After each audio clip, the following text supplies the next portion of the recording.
Hola amigos de YouTube, hoy veremos los tipos de narradores o puntos de vista en una narración.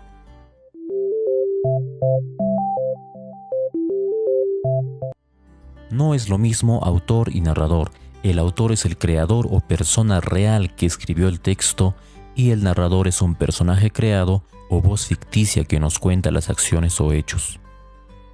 Tomando en cuenta a Genet y su clasificación de los narradores de acuerdo a su participación en la historia o diégesis, los clasificaremos en dos categorías: el narrador heterodiegético, que no es parte de la historia, y el narrador homodiegético, que sí participa en ella. Dentro de los narradores heterodiegéticos tenemos al narrador omnisciente y el narrador objetivo, también conocido como observador. El narrador homodiegético se presenta como el narrador testigo y el narrador protagonista. Este último es también conocido como autodiegético, ya que narra su propia historia. Definamos estos tipos de narradores de acuerdo a la figura. El narrador omnisciente es como un Dios que todo lo ve y todo lo sabe. Nos puede narrar desde las acciones hasta los sentimientos de los personajes. Veamos este fragmento de la Metamorfosis. Gregorio ya no comía casi nada, solo si pasaba por casualidad al lado de la comida, tomaba un bocado para jugar con él en la boca. Lo mantenía allí horas y horas y la mayoría de las veces acababa por escupirlo. Al principio pensó que lo que le impedía comer era la tristeza por el estado de su habitación, pero precisamente con los cambios de la habitación se reconcilió muy pronto. La asistenta, que siempre tenía mucha prisa, arrojaba simplemente en la habitación de Gregorio todo lo que de momento no servía. Se puede observar que el narrador sabe todo lo que le suceden a los personajes, incluso nos da cuenta sobre los sentimientos de Gregorio.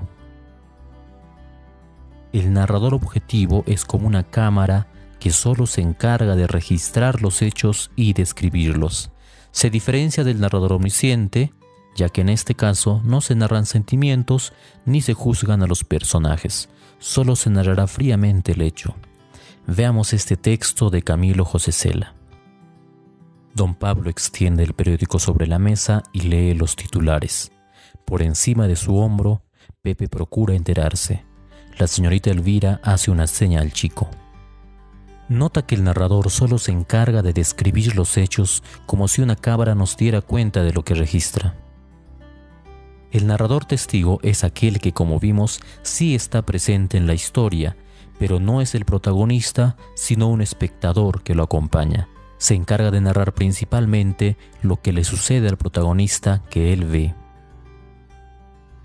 Holmes pasó junto a la sirvienta y se precipitó en la sala, seguido por el rey y por mí. El mobiliario estaba esparcido en todas direcciones, con estanterías desmontadas y cajones abiertos, como si la señora los hubiera vaciado a toda prisa antes de escapar. Holmes corrió hacia el cordón de la campanilla, arrancó una tablilla corrediza y, metiendo la mano, sacó una fotografía y una carta. Notamos que la historia es ahora narrada por Watson, quien sí participa en la historia, pero el protagonista es Sherlock Holmes. El narrador protagonista se presenta cuando el personaje principal narra lo que a él le sucede, es decir, nos cuenta su propia historia y es el centro de ella. Una noche en que volvía a casa completamente embriagado después de una de mis correrías por la ciudad, me pareció que el gato evitaba mi presencia. Lo alcé en brazos, pero asustado por mi violencia, me mordió ligeramente en la mano. En este fragmento, el narrador nos está contando su propia historia. Según la persona gramatical que predomina en cada narrador, podemos ubicar a los dos primeros en tercera persona y a los dos últimos en primera persona. Debemos añadir también algunos otros casos. El narrador en segunda persona suele poner al lector como protagonista, o también puede realizar una autorreflexión. Según sea el caso, podemos ubicarlo como protagonista si fuera autorreflexivo, o testigo si el lector fuera el protagonista. Incluso puede ser un narrador heterodiegético. Observemos el siguiente texto.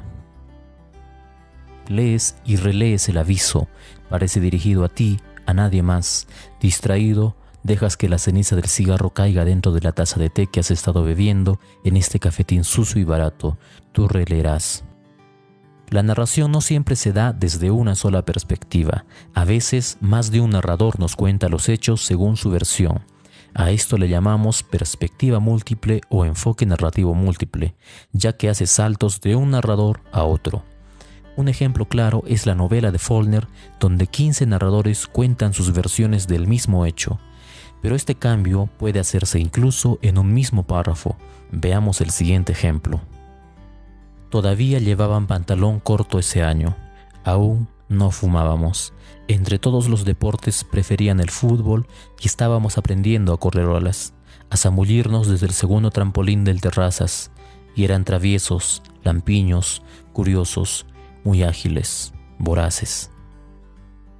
Si el video te ayudó, puedes darle like y suscribirte a este canal.